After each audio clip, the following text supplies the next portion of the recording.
Hello guys, welcome to iTech world. तो आज हम पढ़ने जा रहे हैं अपनी यूनिट थर्ड, जिसका नाम क्या है? जिसका नाम है सोलर एनर्जी। ठीक, तो शुरू करते हैं। सोलर एनर्जी क्या है, जिसको हम एक तरह से सोलर रेडिएशन भी बोल सकते हैं।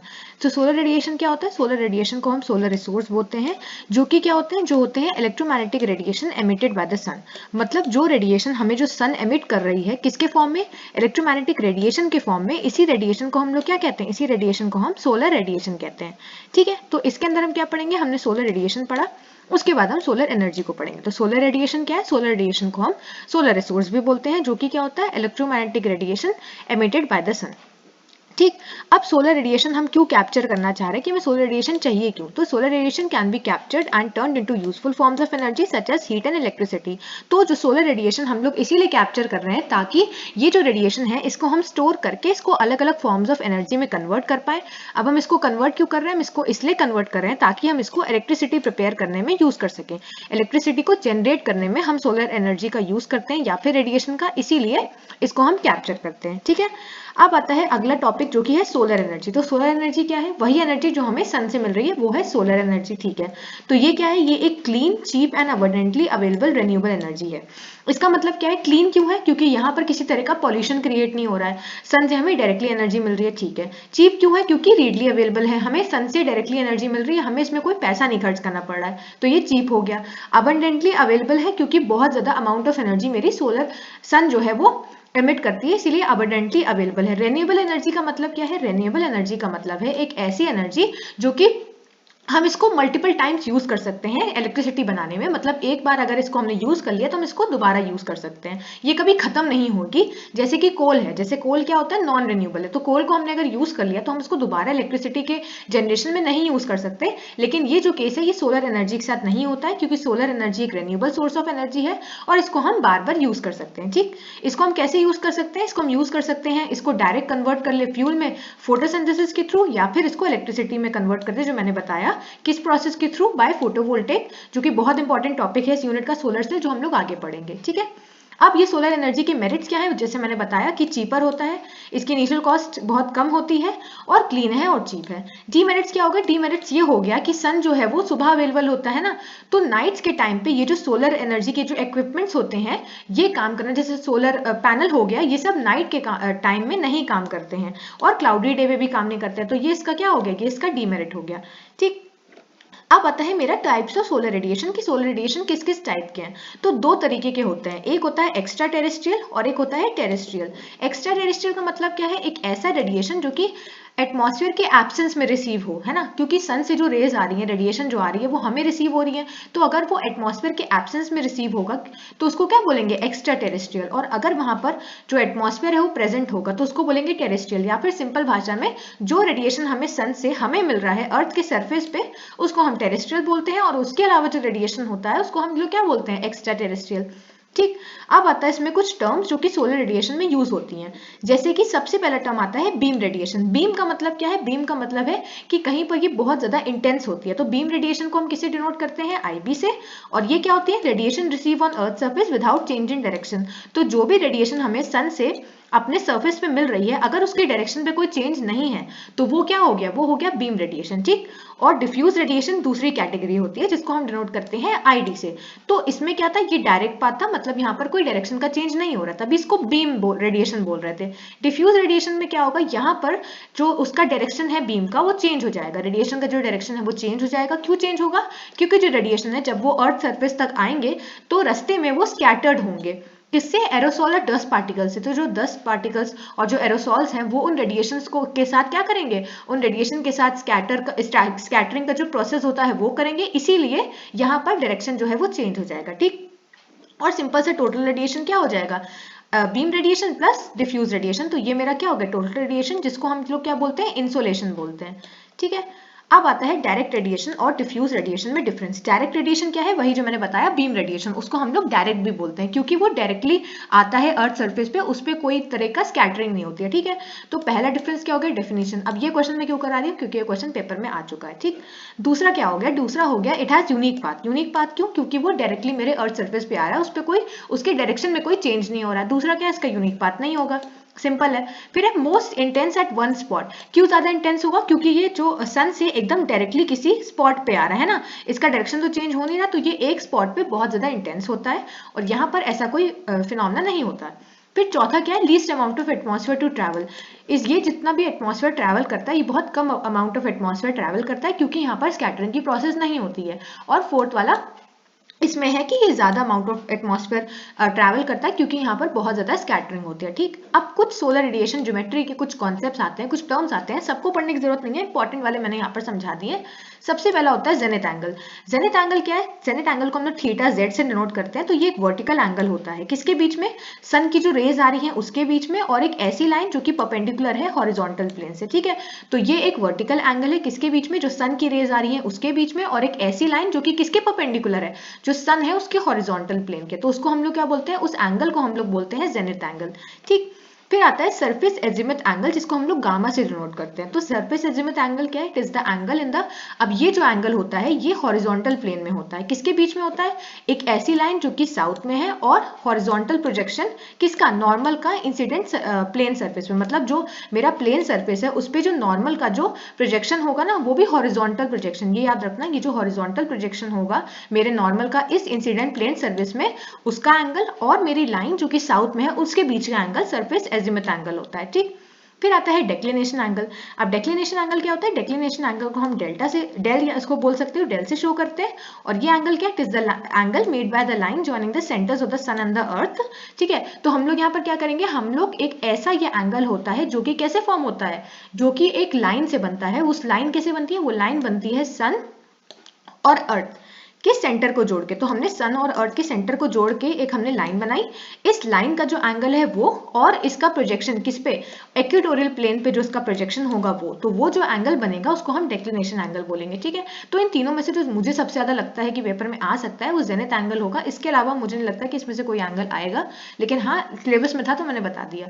ठीक, अब देखो एक बहुत इंपॉर्टेंट टॉपिक आता है जो आता है सोलर रेडिएशन मेजरमेंट्स। तो सोलर रेडिएशन को हमने देख लिया कि वो क्या होता है कि सन से हमें कुछ रेडिएशन मिलते हैं। अब इन रेडिएशन को मेजर करने के लिए कुछ इंस्ट्रूमेंट्स होते हैं। तो सबसे पहला इंस्ट्रूमेंट क्या होता है? Pier heliometer. पायर हेलियोमीटर क्या होता है? It is use to measure direct beam radiation. Direct beam radiation जो मैंने ऊपर बताया, जो डायरेक्ट रेडिएशन जिनका कोई भी चेंज नहीं होता है डायरेक्शन में। ठीक है, तो ये इसका डायग्राम है। अब इसका डायग्राम समझो, यहाँ पर कुछ कुछ है कि यहाँ पर कुछ एक स्ट्रिप लगी हुई है, बी एक स्ट्रिप लगी हुई है। ये दोनों स्ट्रिप किससे कनेक्टेड है? गैल्वेनोमीटर से। ठीक है, तब हमें समझ में आ गया। यहाँ पर मैंने कुछ टर्मिनल्स लगा रखे हैं, यहाँ पर एक और गैल्वेनोमीटर है, यहाँ पर मेरा रेजिस्टेंस है। ठीक है, तो ये तो इसका डायग्राम हो गया। मेन चीज क्या है? इसकी वर्किंग है। तो देखो कैसे समझना है कि in this instrument two identical black and magnet strip. तो जो ए और बी था वो क्या था? ब्लैक एंड है, मैग्नेट की स्ट्रिप्स लगाई गई हैं जिनको कैसे अरेंज किया गया? So that either one can be expose to radiation. तो यहाँ पर हमने क्या किया? यहाँ पर हमने दो स्ट्रिप्स लिए। ठीक है, तो दोनों स्ट्रिप क्या है? मैग्नेट की स्ट्रिप है जो कि ब्लैक एंड है, और उनको इस तरह से अरेंज किया गया है कि कोई भी एक स्ट्रिप रेडिएशन से एक्सपोज हो। कौन से रेडिएशन? सोलर रेडिएशन, क्योंकि हम लोग यहाँ पर क्या मेजर कर रहे हैं? सोलर रेडिएशन को मेजर कर रहे हैं। ठीक है, at the base of collimating tube by moving a reversible shutter. और ये जो मेरी जो भी स्ट्रिप्स हैं, हमें बेसिकली क्या करना है? हमें चेंज करना है। हमें कभी ए को रेडिएशन पे एक्सपोज करना है, कभी बी को। तो ये प्रोसेस होगा कैसे? बदलने वाला ये जो प्रोसेस है, ये बदलने वाला ये होगा रिवर्सिबल शटर से। शटर का काम क्या है? शटर का काम ये है कि कभी ए मेरा रेडिएशन से एक्सपोज हो और कभी बी मेरा। ठीक है, अब है each strip can be electrically heated and each is fitted with a thermocouple. और ये जो मेरी स्ट्रिप्स हैं, जो मैग्नेट की स्ट्रिप लगी हुई है, इनमें हमने थर्मोकपल लगा रखा है। क्यों लगा रखा है? ताकि हम इसको इलेक्ट्रिकली हीट कर पाए। ठीक, अब है कि with one strip shaded and one strip expose to radiation. तो मैंने बताया ना कि यहाँ पर दो स्ट्रिप है मैग्नेट की, तो इस तरह से लगाई गई है कि कोई भी एक स्ट्रिप को हम रेडिएशन पे वो एक्सपोज होगी, मतलब उस पर हम रेडिएशन डालेंगे और दूसरे पे हम नहीं डालेंगे। ठीक है, तो यहाँ पर हमने एक एग्जांपल लिया कि एक स्ट्रिप शेडेड है। शेडेड का मतलब क्या है? कि उसको हमने बंद कर रखा है, उस पर हमने कोई रेडिएशन नहीं एक्सपोज करी है, और दूसरे पे हमने रेडिएशन एक्सपोज किया है, जो कि कौन सी रेडिएशन है? Solar radiation. ठीक है, a current is pass through the shaded strip. तो एक करंट पास होगी, किस पे पास होगी? शेडेड स्ट्रिप पे, टू हीटेड। तो देखो मैं बताती हूँ सिंपल सा क्या है। यहाँ पर दो स्ट्रिप है। ठीक है, एक को हमने रेडिएशन से एक्सपोज किया, दूसरे को हमने सिंपल रख रखा है, उस पर हमने कोई रेडिएशन नहीं लिखा। ठीक है, अब क्या करेंगे? हमें करंट पास करेंगे। किस पे पास करेंगे? शेडेड स्ट्रिप पे। क्यों पास करेंगे? ताकि वो हीट हो जाए। क्यों हीट हो? इसी टेम्परेचर पे हीट हो जितनी टेम्परेचर पे एक्सपोज स्ट्रिप है। क्योंकि एक्सपोज स्ट्रिप का ज्यादा टेम्परेचर क्यों होगा? क्योंकि मैंने उसको रेडिएशन पे रख रखा है। तो हमें क्या करना है? हमें एक करंट पास करना है। करंट क्यों पास करना है? ताकि जो मेरी शेडेड स्ट्रिप है वो क्या हो? वो मेरी हीट हो जाए सेम टेम्परेचर पे जिस पे मेरी एक्सपोज स्ट्रिप है, ठीक है।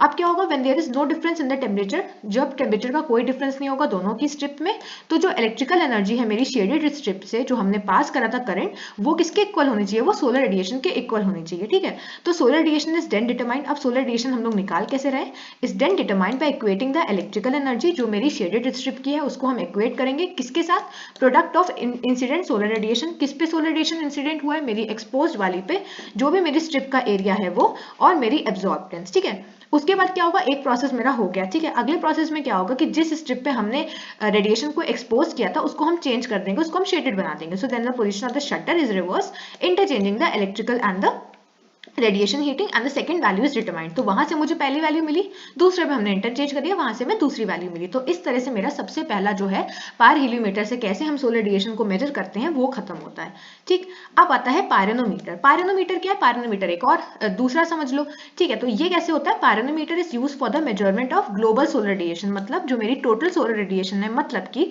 जो मेरी बीम होगी और जो डिफ्यूज होगी, मतलब जितना भी रेडिएशन होता है टोटली, उसको मेजर करने के लिए हम पायरोनोमीटर का यूज करते हैं, ठीक है। उसके बाद the principle of working is same as pyranometer, तो इसकी प्रिंसिपल ऑफ वर्किंग सेम होती है, लेकिन यहाँ पर जो डिफरेंस आता है वो क्या आता है, जो सेंसिटिव सर्फेस है उसको हम एक्सपोज करते हैं अपनी रेडिएशन से, ठीक है। तो वहां पर हम क्या कर रहे थे, वहां पर हमने दो स्ट्रिप ली थी, एक को एक्सपोज कर रहे थे और एक को हम नॉर्मल रख रहे थे। यहाँ पर क्या हम सेंसिटिव सर्फेस को एक्सपोज करेंगे अपने रेडिएशन से, ठीक है। अब मेरी जो टोटल इरेडियंस है या फिर जो टोटल सोलर रेडिएशन हम जो मेजर कर रहे हैं वो कैसे आएगी, वो आएगी I of total is equals to I of beam cos theta, ठीक, plus I of diffuse.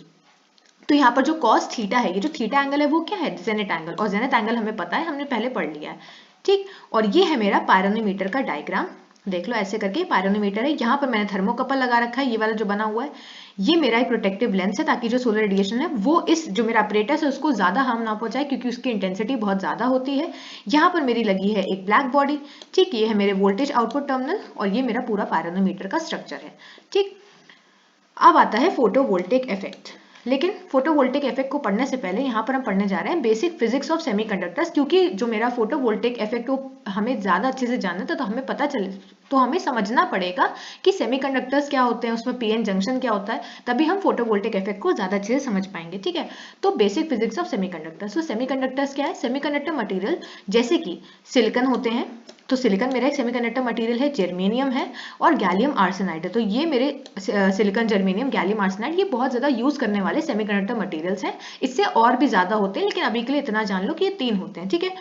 Have electrical properties somewhere in the middle between those of a conductor and an insulator. तो ये जो सेमीकंडक्टर्स होते हैं, semiconductors क्यों बोलते हैं इनको, क्योंकि जो कंडक्टर है और इंसुलेटर है इनके बीच में अगर किसी की इलेक्ट्रिकल कंडक्टिविटी होगी तो उस एलिमेंट, उस मटेरियल को हम सेमीकंडक्टर बोलेंगे, ठीक। So they are not good conductors, not good insulator. तो ना तो ये बहुत अच्छे कंडक्टर होते हैं, ना तो ये अच्छे इंसुलेटर होते हैं, ये कहीं बीच में लाई करते हैं।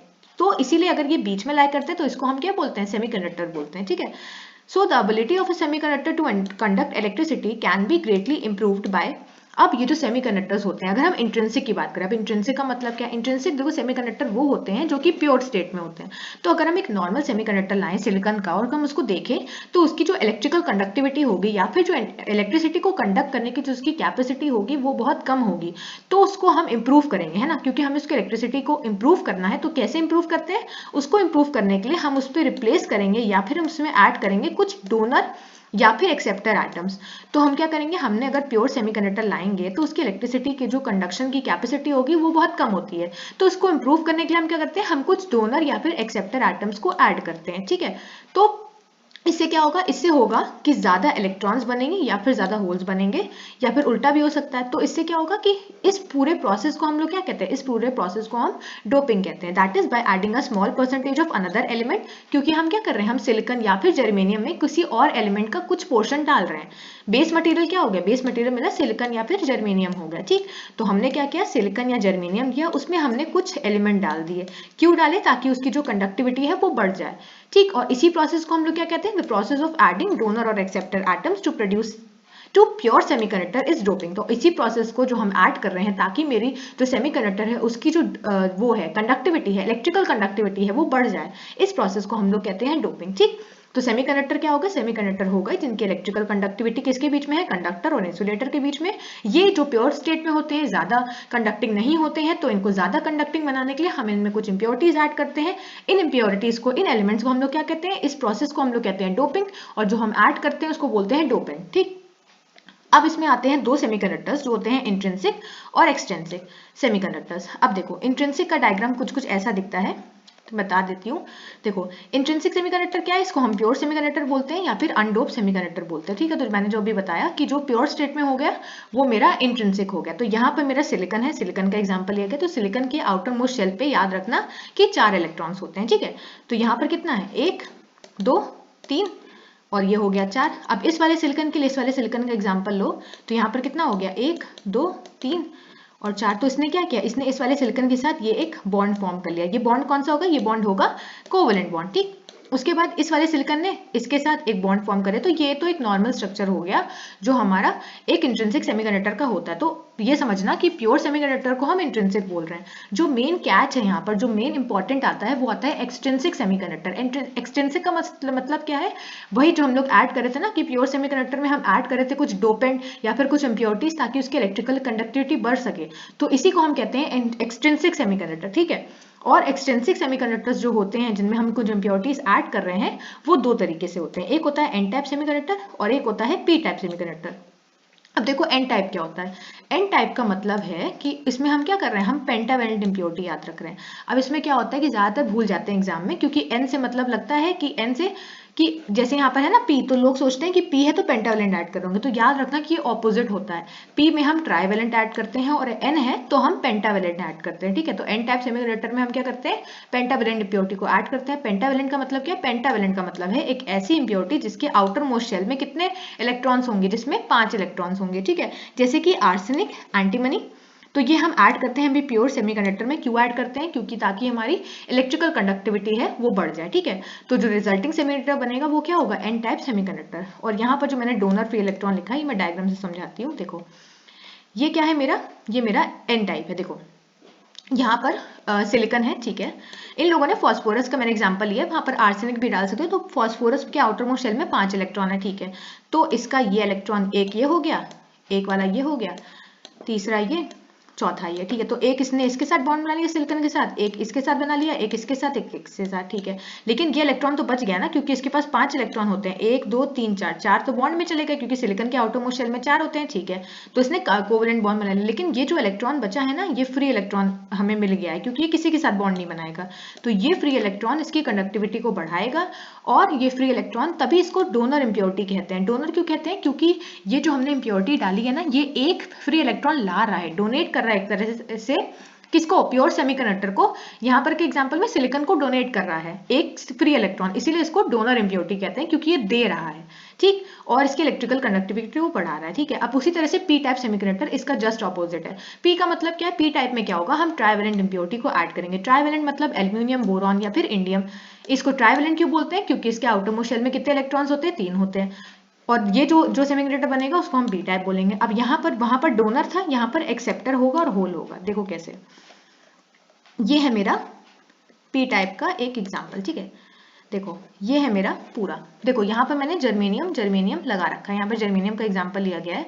तो देखो यहाँ पर क्या होगा बेसिकली कि एक होल बनेगा। देखो सबके साथ 1 1 2 3, आई थिंक ना यहाँ पर आई थिंक उल्टा है, एक सेकेंड, हाँ एल्यूमिनियम होगा ना, यहाँ पर डायग्राम में गलत है, यहाँ पर लिख लेना, यहाँ पर एल्यूमिनियम होगा। ठीक है, तो देखो एल्यूमिनियम हो क्योंकि यहाँ पर ना जर्मेनियम में, तो यहाँ पर एल्यूमिनियम की हमने इंप्योरिटी ऐड करी। अब देखो एल्यूमिनियम क्या है, एल्यूमिनियम के आउटर मोस्ट शेल में होते हैं 3 इलेक्ट्रॉन्स। ठीक, तो एक ये इलेक्ट्रॉन हो गया, ठीक है तुम्हारा, एक ये वाला इलेक्ट्रॉन हो गया और एक ये वाला इलेक्ट्रॉन हो गया। लेकिन एक इलेक्ट्रॉन तो बचा ना, इस वाले जर्मेनियम के साथ यहाँ पर क्या बनेगा, यहाँ पर तो कुछ बन ही नहीं सकता क्योंकि इसके पास तो 3 ही इलेक्ट्रॉन है ना। तो यहाँ पर एक होल क्रिएट हो जाएगा। होल मतलब एक ऐसी जगह समझ लो जहां पर इलेक्ट्रॉन नहीं है, एक खाली या फिर वैकेंट जगह को हम लोग होल बोलते हैं। देखो यहाँ लिखा है ना होल, तो ये एक होल बन जाएगा। ठीक, तो इसीलिए इसको एक्सेप्टर बोलते हैं, क्योंकि ये एक्सेप्ट कर रहा है। ये जो तुम्हारा है ना कि यहाँ पर एक डेफिशिएंसी क्रिएट हो रही है बेसिकली, उस डेफिशिएंसी को हम लोग होल बोल रहे हैं। तो पी टाइप में याद रखना कि यहाँ पर एक्सेप्टर इंप्योरिटी होती है और एन टाइप में डोनर होती है, वो एक होल लाता है और एक फ्री इलेक्ट्रॉन लाता है, तभी इसको फ्री इलेक्ट्रॉन लाता है। इलेक्ट्रॉन पे चार्ज कितना होता है, माइनस का होता है ना, तभी इसको एन टाइप बोलते हैं। एन टाइप का मतलब समझ लो नेगेटिव टाइप, ठीक है। और होल है, होल समझ लो अभी के लिए पॉजिटिवली चार्ज है, ठीक है। तो पॉजिटिवली चार्ज, तो पॉजिटिवली से क्या हो गया, पी टाइप हो गया, ठीक। तो ये याद रखना कि एन टाइप में इलेक्ट्रॉन ज्यादा होते हैं और पी टाइप में होल ज्यादा होते हैं, ठीक है। अब यहाँ पर एक डिफरेंस है इंट्रिंसिक और एक्सट्रिंसिक का, जो पेपर में पूछ लेते हैं कभी कभी। इंट्रिंसिक में क्या होगा, इलेक्ट्रिकल कंडक्टिविटी लो होगी, जैसे मैंने बताया था कि प्योर सेमीकंडक्टर की जो कंडक्टिविटी होती है वो कम होती है, बढ़ाने के लिए हम लोग क्या करते हैं, डोपिंग करते हैं।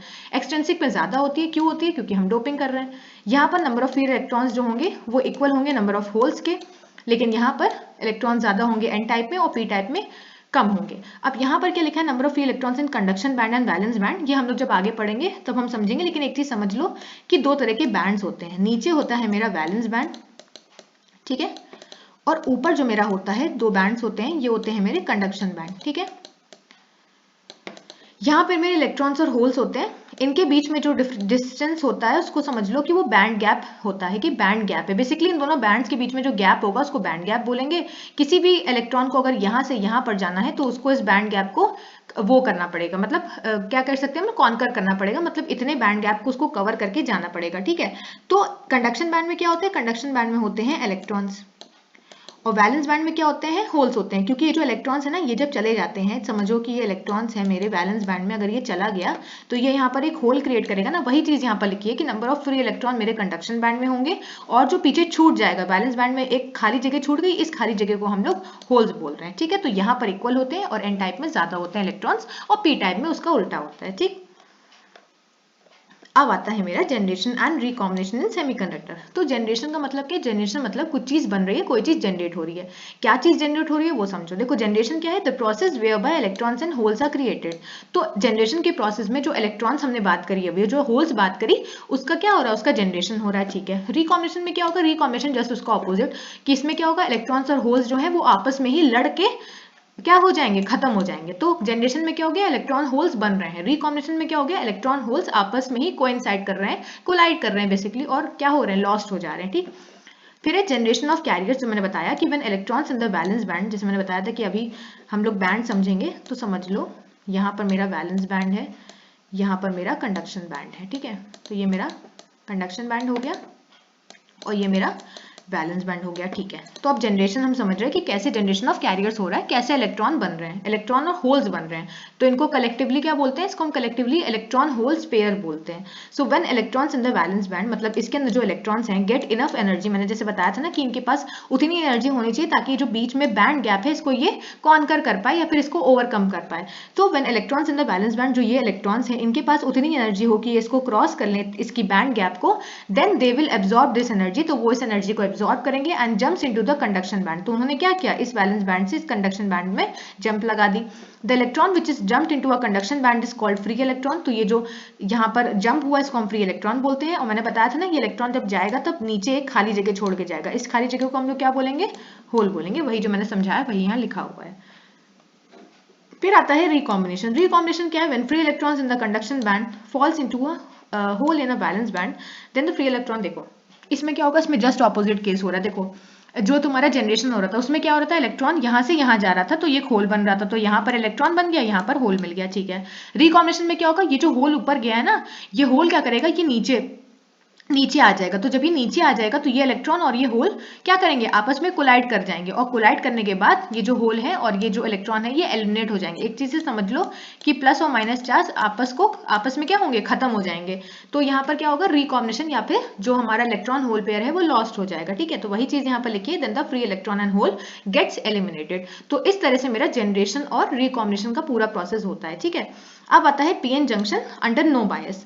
अब देखो इसका क्या मतलब है, when an and P type semiconductor, PN junction क्या होता है, देखो पीएन जंक्शन ऐसे समझ लो कि हमने क्या किया, यहाँ पर p साइड है, यहाँ पर n साइड है, ठीक है। तो p और n साइड, जो p टाइप सेमीकंडक्टर था और n साइड सेमीकंडक्टर था, उसको हमने ज्वाइन कर दिया, समझ लो अभी के लिए कि ज्वाइन कर दिया, ठीक है। तो ये क्या बन गया, pn का जंक्शन बन गया। तो यहाँ पर n and p type semiconductors are brought in contact, then electrons from n region near the junction would flow to the P side. तो यहाँ के जो इलेक्ट्रॉन्स होंगे ये पी पे जाएंगे। क्यों जाएंगे? क्योंकि इस पे नेगेटिव चार्ज हमेशा पॉजिटिव को अट्रैक्ट करता है, ठीक है, और पॉजिटिव नेगेटिव को। और यहाँ के जो होल्स हैं वो यहाँ जाएंगे क्योंकि पी साइड पे ज्यादा होल्स होते हैं और एन साइड पे ज्यादा इलेक्ट्रॉन्स होते हैं, ठीक है। So the junction would flow to the P side similar leaving behind a layer which is positively charge. Similarly, holes will diffuse in the opposite direction, leaving behind a negatively charged layer. तो देखो यहाँ पर होगा क्या, तो बता देती हूँ। देखो ये है मेरा पीएन जंक्शन, ठीक है, हमें इतना समझ में आ गया। अब देखो पीएन जंक्शन में क्या होगा कि जो एन है ना, एन पे क्या है, माइनस माइनस है। तो ये माइनस वाले जब यहाँ जाएंगे तो माइनस वाले क्या करेंगे, माइनस वाले यहाँ जाएंगे तो यहाँ पर एक पॉजिटिव लेयर को क्रिएट कर देंगे, ठीक है। उसी तरह से ये जो प्लस वाले हैं जब यहाँ जाएंगे तो ये एक नेगेटिव लेयर को क्रिएट कर देंगे, जो मैंने बताया। Similarly holes will diffuse in the positive direction leaving a negatively charge layer. तो यहाँ पर माइनस का आ जाएगा चार्ज और यहाँ पर प्लस का आ जाएगा। A steady state it finally reach resulting in a junction which contains no mobile charges and the name. और ये जो मेरी लेयर बनी है ना, माइनस और प्लस की लेयर बनी है, इस लेयर को हम लोग क्या बोलेंगे, इस लेयर को बोलेंगे डिप्लीशन रीजन, ठीक है। तो आई होप इतना समझ में आया होगा कि पीएन जंक्शन है। पीएन जंक्शन में क्या हो रहा है कि यहाँ पर जो माइनस है वो यहाँ जा रहे हैं, तो यहाँ पर क्या हो जा रहा है, ऑपोजिट चार्ज बन जा रहा है प्लस का, ठीक है। उसी तरह से ये जो P वाले हैं, ये यहाँ होल्स जो है वो पॉजिटिवली चार्ज है तो ये यहाँ जा रहे हैं, तो यहाँ पर क्या बन जा रहा है, माइनस का चार्ज बन जा रहा है, ठीक है। और ये जो लेयर बन रही है इसको हम लोग डिप्लीशन लेयर बोल रहे हैं, ठीक। फिर आता है PN junction in forward bias. Forward bias में क्या होगा, फॉरवर्ड बायस का मतलब है, बायसिंग का मतलब क्या है, बैटरी कनेक्ट करना। इजी भाषा में बायसिंग का मतलब है, बायसिंग मतलब कुछ एक्सटर्नल सर्किट, कुछ एक्सटर्नल पावर प्रोवाइड करना। सो अब PN junction is said to be forward bias with the positive terminal of the battery. देखो सिंपल भाषा में डायोड का एक और चीज, डायोड का जो सिंबल होता है ना वो ऐसा होता है, ठीक है। ये मेरे डायोड का सिंबल है, जहां पर ये जो है वो मेरी पॉजिटिव साइड है, ये वाली मेरी नेगेटिव साइड होती है, ठीक है। तो फॉरवर्ड बायसिंग में क्या होता है, जो मेरी डायोड की पॉजिटिव साइड है, अगर हम लोग उसको अपनी बैटरी से के पॉजिटिव से कनेक्ट कर दे तो ये क्या हो गया, ये मेरी फॉरवर्ड बायसिंग हो गई। और माइनस को माइनस से कनेक्ट कर दे, मतलब सिंपल सी भाषा में फॉरवर्ड बायसिंग का मतलब है कि डायोड की पॉजिटिव साइड को बैटरी के पॉजिटिव साइड से कनेक्ट कर दो और नेगेटिव साइड को नेगेटिव से कनेक्ट कर दो, तो ये मेरी क्या हो गई, फॉरवर्ड बायसिंग हो गई। तो इस केस में क्या होता है, जो रेजिस्टेंस होती है डिप्लीशन रीजन की वो बहुत ज्यादा हाई होती है, और ये क्या करती है, पोटेंशियल बैरियर को अपोज करती है। इससे क्या होगा, जो पोटेंशियल बैरियर की हाइट है वो कम हो जाती है और विड्थ बढ़ जाती है। तो at some forward voltage potential barrier is eliminated, current starts flowing. देखो यहाँ पर क्या होगा, जो लेयर बनी थी ना प्लस और माइनस की, उसको हम लोग पोटेंशियल बैरियर कह रहे हैं। तो कुछ टाइम तक ये पोटेंशियल बैरियर चार्ज कैरियर्स को रोका रहेगा, लेकिन कुछ टाइम बाद कुछ करंट फ्लो करेगा, और जिस वोल्टेज से ये करंट फ्लो करेगा उसको हम लोग नी वोल्टेज बोलेंगे, ठीक है। ये ज्यादा अच्छे समझ में आएगा जब हम लोग कैरेक्टरिस्टिक पढ़ेंगे। As the forward voltage increases beyond knee voltage the forward current rises exponentially. और जब ये वोल्टेज जो है, ये मेरे नी वोल्टेज जो है, एक पर्टिकुलर वैल्यू होती है वोल्टेज की, उससे ज्यादा एक्सीड होगा, तो इस वोल्टेज को हम लोग क्या बोलेंगे, फॉरवर्ड करंट बोलेंगे, ठीक है। अब आता है पीएन जंक्शन इन रिवर्स बायस। रिवर्स बायस जैसे उसका ऑपोजिट है, पॉजिटिव को नेगेटिव से कनेक्ट कर दो और नेगेटिव को पॉजिटिव से, ठीक है। इसमें क्या होता है, इसमें रेजिस्टेंस बहुत ज्यादा हाई हो जाती है। वहां पर फॉरवर्ड बायस में क्या था कि थोड़ी थोड़ी हाई थी तो कुछ टाइम तक करंट नहीं फ्लो कर रहा था, लेकिन बाद में क्या था, करंट फ्लो कर रहा था। यहाँ पर क्या है, बहुत ज्यादा रेजिस्टेंस हो जाती है तो करंट यहाँ पर फ्लो नहीं करता है, कुछ टाइम के बाद फ्लो करता है, जो कि बहुत ज्यादा फ्लो करता है, तभी ये जंक्शन को डैमेज कर देता है। अब मैं इसकी कैरेक्टरिस्टिक से समझाती हूँ तो ज्यादा अच्छे से समझ में आएगा। देखो ये क्या है, ये मेरी फॉरवर्ड बायस की कैरेक्टरिस्टिक है, ये मेरी रिवर्स बायस की है। क्या हो रहा है यहाँ पर, देखो कुछ टाइम तक मेरी जो कैरेक्टरिस्टिक है वो करंट रुका हुआ है। क्यों रुका हुआ है, करंट इसीलिए जीरो है क्योंकि यहाँ पर क्या है, कुछ रेजिस्टेंस है, और जब वो कुछ वोल्टेज को कॉन्कर कर लेगा या फिर कुछ वोल्टेज को ओवरकम कर देगा, इस वोल्टेज को हम लोग क्या बोल रहे थे, देखो ऊपर इस वोल्टेज को हम लोग नी वोल्टेज बोल रहे थे कि as the forward voltage increases beyond knee voltage. तो जब ये नी वोल्टेज को ओवरकम कर लेगा तो क्या होगा, मेरा करंट एक्सपोनेंशियली राइज कर जाएगा, ठीक है। तो ये मेरा जर्मेनियम के लिए हो गया, ये मेरा सिलिकॉन के लिए हो गया। अब ये 0.3 और 0.7 क्या लिखा हुआ, देखो ये 0.3 और 0.7 है कि जर्मेनियम के लिए 0.3 है मेरा नी वोल्टेज, मतलब 0.3 वोल्टेज के बाद मेरा जर्मेनियम जो है वो उसका करंट एक्सपोनेंशियली ग्रो करेगा। उसी तरह से सिलिकॉन के लिए 0.7, ठीक है। अब रिवर्स बायस में क्या होगा, रिवर्स बायस में देखो कुछ यहाँ पर करंट यहाँ पर कांस्टेंट हो जा रही है कुछ टाइम के लिए, और फिर ये नेगेटिवली इंक्रीज हो रही है, मतलब नेगेटिव एक्सपोनेंट में जा रही है। उसी तरह से जर्मेनियम के लिए है। तो ये इसकी रिवर्स बायस की कैरेक्टरिस्टिक है। मुझे लगता नहीं कि ये ज्यादातर डीप में पूछेगा, क्योंकि इलेक्ट्रॉनिक्स का ये पूरा है, जो ये पूरा टॉपिक यही है। मुझे लगता है एनर्जी साइंस में आएगा, लेकिन हाँ मैंने समझा दिया तो आप लोग एक्सप्लेन करके लिख सकते हो, ठीक है। तो ये मेरा फॉरवर्ड बायस हो गया और ये मेरा रिवर्स बायस हो गया, ये इसकी कैरेक्टरिस्टिक हो गई।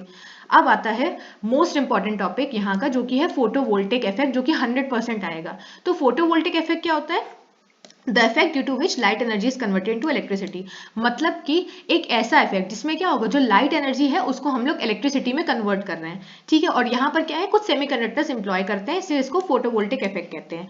फोटोवोल्टिक इफेक्ट का मतलब क्या है, फोटोवोल्टिक इफेक्ट का मतलब है कि हम क्या कर रहे हैं, लाइट एनर्जी को इलेक्ट्रिसिटी में कन्वर्ट कर रहे हैं, ठीक है।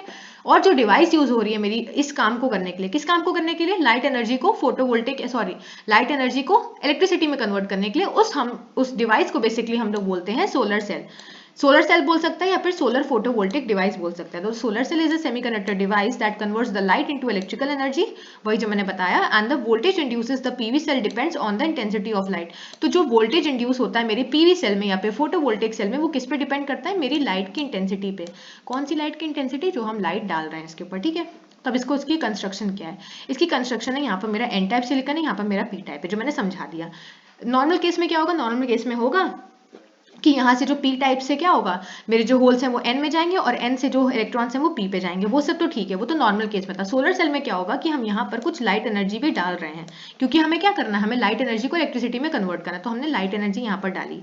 उस लाइट एनर्जी से क्या होगा, कुछ इलेक्ट्रॉन होल पेयर जनरेट होंगे, तो इलेक्ट्रॉन होल पेयर जनरेट हुए जिसकी वजह से यहाँ पर एक मेरा करंट भी फ्लो करेगा। और हमने यहाँ पर देखो, यहाँ पर हमने टर्मिनल्स लगा रखे हैं, ये क्या है, मैंने निकल की प्लेटिंग लगा रखी है जहां पर मैंने एक लोड कनेक्ट कर रखा है, तो इस लोड की वजह से मुझे यहाँ पर एक करंट भी मिल जाएगा। अब मैं ऐसे समझाती हूँ, देखो वर्किंग क्या है। The light energy in the form of photons supply sufficient energy to the junction to create a number of electron hole pair. तो मैंने बताया ना कि हमने क्या किया, हमने लाइट एनर्जी को अपने सोलर सेल पे डाला, जैसे ही हम डालेंगे तो क्या होगा, कुछ इलेक्ट्रॉन होल पेयर क्रिएट होंगे, तो इससे क्या होगा, the free electron in depletion region can quickly comes to n type site and similarly the holes in the depletion can quickly come to the p side, जो मैंने बताया था। as the concentration of electrons become higher in one side, that is n side, and similarly holes on p side, क्योंकि हम यहाँ पर क्या use कर रहे हैं, हम pn जंक्शन यूज कर रहे हैं जहाँ पर n साइड पे इलेक्ट्रॉन्स की जो कंसेंट्रेशन है वो ज्यादा है, जो हमने पीछे पढ़ी, और p साइड पे क्या है, होल ज्यादा है, तो इससे क्या होगा, जो मेरा pn जंक्शन है वो एक बैटरी की तरह बिहेव करेगा। तो यहाँ पर क्या होगा, क्योंकि ये बैटरी की तरह बिहेव कर रहा है तो एक वोल्टेज इंड्यूस होगा, ठीक है। और ये जो वोल्टेज है, जब ये वोल्टेज सेटअप होगा तो अगर हम यहाँ पर एक लोड कनेक्ट कर दे, जो मैंने ऊपर बताया, तो एक करंट फ्लो करेगा, ठीक। तो सोलर सेल की वर्किंग क्या हो गई, सोलर सेल की वर्किंग हो गई कि हमने फोटॉन्स इंसिडेंट किए तो वहां पर इलेक्ट्रॉन होल पेयर क्रिएट हुआ, और ये बैटरी की तरह बिहेव कर रहा है। क्यों बिहेव कर रहा है, क्योंकि एक साइड पे इलेक्ट्रॉन ज्यादा है, दूसरे साइड पे होल ज्यादा है, और इससे क्या होगा, एक वोल्टेज इंड्यूस होगा। इस वोल्टेज की वजह से अगर हम इस वोल्टेज को करंट में करना है तो हम क्या करेंगे, अपने सोलर सेल के अक्रॉस एक लोड कनेक्ट कर देंगे ताकि हमें एक करंट मिल जाए, ठीक है। तो इस तरह से मेरा क्या होगा, सोलर जो भी हम लाइट, जो फोटॉन्स जो हम इंसिडेंट कर रहे हैं बेसिकली अपने सोलर सेल के ऊपर, वो मेरा किस में कन्वर्ट हो जाएगा, इलेक्ट्रिसिटी में कन्वर्ट हो जाएगा, ठीक। अब कुछ छोटे छोटे टॉपिक, जैसे एफिशिएंसी और सोलर सेल क्या होता है, मैक्सिमम आउटपुट पावर, जितनी हमें पावर मिल रही है वो, और इरेडियंस, जो हम अपनी जो बेसिकली जो हम लाइट इनपुट कर रहे हैं वो, और मेरा एरिया सोलर सेल का, ठीक है। तो ये एफिशिएंसी हो गई मेरी सोलर सेल की, कितना आउटपुट अपॉन इनपुट का रेशियो है। फिल फैक्टर क्या है, फिल फैक्टर होता है कि maximum output power P max, और ओपन सर्किट पे जो हमें वोल्टेज मिल रहा है वो, और शॉर्ट सर्किट करंट मिल रहा है। क्या होता है ये ओपन सर्किट वोल्टेज और ये शॉर्ट सर्किट करंट, वो हम कैरेक्टरिस्टिक से समझते हैं, जो कि सोलर सेल की कैरेक्टरिस्टिक है। देखो यहाँ पर कुछ कैरेक्टरिस्टिक हैं जो कि सिमिलर ही हैं, कि यहाँ पर क्या है, कुछ मेरा यहाँ पर ओपन सर्किट, यहाँ पर वोल्टेज है, ये मेरा करंट है, तो इसकी कैरेक्टरिस्टिक को अच्छे से याद करना कि यहाँ पर 0.4 है कुछ, और यहाँ पर मेरी कैरेक्टरिस्टिक ऐसे ऐसे जा रही है, ठीक है। अब देखो यहाँ से मैं कंक्लूजन क्या मिला, यहाँ से मैं कंक्लूजन मिला कि द शॉर्ट सर्किट करंट, जो मैंने बताया था आईएससी और बीओसी जो होता है, शॉर्ट सर्किट करंट जो होता है वो कब प्रोड्यूस होता है, वो तब प्रोड्यूस होता है जब मेरा पॉजिटिव और जो नेगेटिव टर्मिनल है मेरा जो सेल का, वो शॉर्ट सर्किटेड हो जाए। देखो सिंपल सी बात है, शॉर्ट सर्किट करंट का मतलब क्या है कि जो मेरा सर्किट है वो शॉर्ट है, ठीक है। इसका मतलब क्या है कि हमने क्या किया, हमने पॉजिटिव और नेगेटिव टर्मिनल जो था मेरा सेल का, उसको हमने शॉर्ट कर दिया। शॉर्ट करने से क्या हुआ, मुझे यहाँ पर शॉर्ट सर्किट करंट मिला, और इस केस में जो मेरा वोल्टेज है वो क्या होगा, 0 होगा, क्योंकि एक चीज समझ लो, जो शॉर्ट सर्किट जो मेरा होता है, कोई भी शॉर्ट सर्किट होता है उसमें वोल्टेज 0 होता है, ठीक है। अभी के लिए इतना समझ लो, ठीक है। उसी तरह से मेरा जो ओपन सर्किट होता है, ओपन सर्किट वोल्टेज का मतलब क्या है, मतलब यहाँ पर जो मेरा सर्किट होगा, एक तरह से समझ लो ऐसे है ओपन सर्किट, तो यहाँ पर करंट तो फ्लो नहीं करेगी ना, यहाँ से वोल्टेज होगा, तो ओपन सर्किट वोल्टेज क्या हो गया, voltage across the positive and negative terminal under open circuit condition, that is when current is 0। तो उल्टा केस समझ लो कि अगर हम शॉर्ट सर्किट करंट की बात करें तो वहां पर वोल्टेज 0 होगा, और अगर ओपन सर्किट वोल्टेज की बात करें तो वहां पर क्या होगा, करंट 0 होगा, ठीक। तो ये मेरी हो गई कैरेक्टरिस्टिक सोलर सेल की, ठीक है। अब आता है मेरा जो कि छोटी छोटी चीजें, जो कि आता है जनरेशन ऑफ सोलर सेल। तो जनरेशन क्या है, मेरी 3 जनरेशन में सोलर सेल को हमने डिवाइड किया। सबसे पहले फर्स्ट जनरेशन, तो फर्स्ट जनरेशन में क्या होगा, यहाँ पर जो सोलर सेल पहले टाइम में जो बने थे वो बहुत ज्यादा बड़े एरिया के थे, सिंगल क्रिस्टल था और एक सिंगल लेयर थी पीएन जंक्शन की, ठीक है। इसमें आते हैं बहुत सारे टाइप्स फर्स्ट जनरेशन में भी। इसमें आता है मोनोक्रिस्टलाइन। मोनोक्रिस्टलाइन में क्या आता है, सबसे पहले हमने सिलिकॉन को हम डोप करते हैं बोरॉन से। अब बोरॉन क्या है मेरा, बोरॉन एक ट्राइवेलेंट इम्प्योरिटी, तो इससे क्या बनेगा मेरा पी टाइप सेमीकंडक्टर बना, ठीक है। उसके बाद क्या हुआ, उसके बाद हमने यहाँ पर रॉड्स को एक्सट्रैक्ट किया और ये जो मेरे रॉड्स थी इनको मैंने प्लेट्स में कर दिया। बेसिकली हम यहाँ पर कुछ नहीं कर रहे हैं, हम सोलर सेल को बना रहे हैं मोनोक्रिस्टलाइन सोलर सेल, ताकि हमें एक पीएन जंक्शन मिल जाए, ठीक है। तो हमने क्या किया, सिलिकॉन को हमने बोरॉन से डोप किया तो हमें पी साइड मिल गई। अब एन साइड को बनाने के लिए हमने क्या किया, इसको फास्फोरस से डोप कर दिया तो यहाँ से हमें एन टाइप मिल गया। तो पी एन जंक्शन बेसिकली हमने बना दिया। दूसरा आता है मेरा पॉलीक्रिस्टलाइन। पॉलीक्रिस्टलाइन में क्या होगा, हम सिलिकॉन को लिक्विड फेज में लाएंगे। तो लिक्विड फेज में हमने सिलिकॉन को लाए और इसको हमने क्या किया, एक ब्लॉक्स में हमने पोर कर दिया। ऐसे समझ लो कि पानी है, इसको हम आइस क्यूब्स जो होते हैं, आइस क्यूब्स की जो ट्रे आती हैं उस पर हम पोर कर रहे हैं। तो हमने लिक्विड सिलिकॉन को हमने ब्लॉक्स में पोर किया और उसको प्लेट में सॉर्ट कर दिया। तो इसके ये जो सेल्स होते हैं, जो मोनोक्रिस्टलाइन या पॉलीक्रिस्टलाइन जो होते हैं, इनकी जो मैक्सिमम एफिशिएंसी होती है वो 17.8% होती है, ठीक है। फिर आता है मेरा अमॉर्फस सिलिकॉन सेल। अमॉर्फस में क्या होता है, इसमें सिलिकॉन फिल्म हम किस पे डिपॉजिट करते हैं, हम एक ग्लास पे अपनी सिलिकॉन की फिल्म को डिपॉजिट कर देते हैं। तो ऐसे जो सोलर सेल होते हैं इनको हम अमॉर्फस बोलते हैं और इनकी मैक्सिमम एफिशिएंसी होती है 13%, ठीक। तो ये हो गया पहला जनरेशन। दूसरा जनरेशन क्या होगा, सेकंड जनरेशन में हम थिन एपीटैक्सियल डिपॉजिट को यूज करते हैं सेमीकंडक्टर पे। अभी एपीटैक्सियल डिपॉजिट क्या है, देखो एपीटैक्सी वैसे तो वीएलएसआई का एक टॉपिक है, लेकिन एपीटैक्सी होता क्या है, एपीटैक्सी होता है किसी भी सेमीकंडक्टर के ऊपर एक कोटिंग बनाना। तो कोटिंग को सिंपल भाषा में, किसी भी कोटिंग बनाने वाली प्रोसीजर को हम लोग एपीटैक्सी बोलते हैं। तो दो तरह की एपीटैक्सी होती है, स्पेस एंड टेरेस्ट्रियल। तो इन दोनों एपीटैक्सी को यूज करके हम लोग सेकंड जनरेशन सोलर सेल बनाते हैं। इसमें क्या आ गया, इसका टाइप आ गया कैडमियम टेलोराइड सेल, ठीक है। अब आता है जिसमें हम क्या करते हैं, जिसमें हम अपने सेमीकंडक्टर के ऊपर कैडमियम टेलोराइड की एक लेयर को क्रिएट करते हैं। तो यहाँ पर हमें कोटिंग ही तो क्रिएट कर रहे हैं ना, तो इसको इसीलिए एपीटैक्सी के थ्रू हम अचीव करते हैं। उसी तरह से आता है third generation solar cell. Third generation क्या है, अब थर्ड जनरेशन ज्यादा एडवांस सोलर सेल हो गए, जिसमें हम ज्यादा एडवांस टेक्नोलॉजीज का यूज करते हैं, नए नए डिवाइसेस का यूज करते हैं। कौन कौन से डिवाइसेस, जैसे कि पॉलीमर सोलर सेल, मतलब सोलर सेल में हमने क्या किया, सोलर सेल में हमने पॉलीमर्स को इंट्रोड्यूस कर दिया। उसी तरह से नैनो क्रिस्टलाइन सोलर सेल, जिसमें हमने नैनो टेक्नोलॉजीज का यूज करके सोलर सेल को बनाया। तो ये ज्यादा एडवांस सोलर सेल्स हो गए, ठीक है। और इनमें टाइप क्या आ गया, ऑर्गेनिक पीवी सेल्स। तो थर्ड जनरेशन सोलर सेल में ऑर्गेनिक पीवी सेल आ गया, ठीक है। तो इसी तरह से मेरी पूरी यूनिट थर्ड भी खत्म होती है। आई होप आप लोगों को समझ में आई होगी। All the very best.